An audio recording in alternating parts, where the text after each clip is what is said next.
welcome to God's 5 Minutes with Pastor Ed Wilson. Reach him at gods5minutes@gmail.com. Now, here's Ed Wilson with God's 5 Minutes. Hello, friends. Among other things, the story of Jesus' crucifixion is the story of his betrayal by two of his closest followers, Judas and Peter.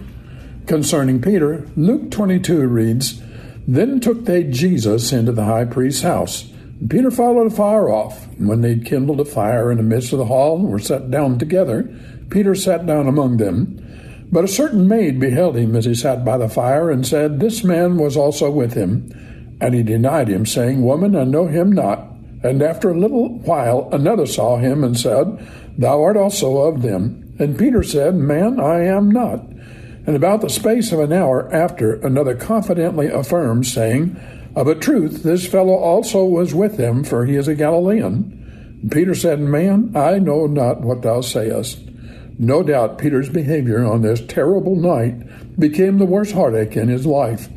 Judas became a suicide over his unfaithlessness to the man whom he should have, however, held as his friend, and Peter's failure could easily have been his undoing as well. Notice the links in the chain of failure that led to his downfall. He was cocky and hasty in proclaiming his willingness to defend Jesus while in the upper room.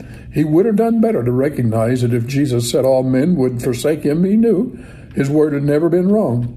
Then there were the sleepy hours in Gethsemane when the Lord was pouring out his soul while leaving the one single needy spiritual request he ever gave his apostles, Please stay awake and pray for me. It'll be easier for you knowing you've done so, and it will help me. Why was Peter even present in the great judgment hall when Christ was tried? Was it again his impulsive, irrepressible personality? At any rate, he followed Jesus afar off. It's never safe to let a distance come between us and the Lord. Another link. The loiterers in the hall had lit a fire, and the early morning chill bit sharply. Peter huddled near among them, perhaps stretching cold hands to the welcome blaze. We seem there, exhausted, sad, sleepy, shivering, uncertain how to protect the one he loved so much now that his sword was gone. It is always a mistake to warm by the fire of our enemies.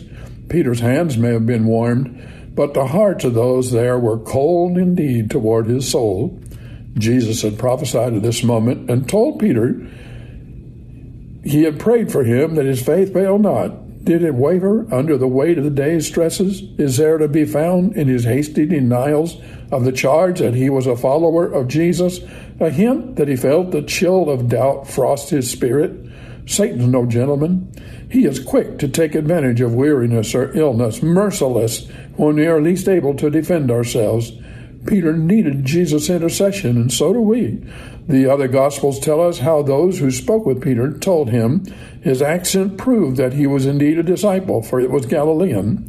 But in his vehemence to escape being charged with being a Christian, he broke through that barrier and burst into the crude cursing of the fishermen who had long been his rough work companions. And finally, when he was pressed yet again, he said, I know not this man of whom ye speak. Jesus was at the other end of the high priest's judgment hall. No doubt he could not hear with natural ears the conversations taking place, and we would expect his attention to be fully engaged in the charges and arguments being directed at him. But this was not just a man, this was a Son of God, and even as his passion was beginning, he had heart, emotional energy, love to spend on one of his needy sheep. Speaking to Peter in that circumstance would have indicted him. Besides that, what was there to say? His denial had been complete. He had made clear he did not want to be associated with the man at the bar. So the Lord said nothing, but he didn't do nothing. He looked at Peter with the same look that made a disciple of Matthew, that look that reads the hearts of men. And was it not enough?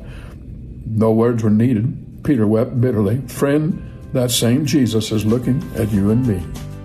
You have been listening to God's 5 Minutes with Pastor Ed Wilson. Reach him by email at godsfiveminutes@gmail.com. Tune in next time to hear more encouraging thoughts from God's Word on God's 5 Minutes with Pastor Ed Wilson.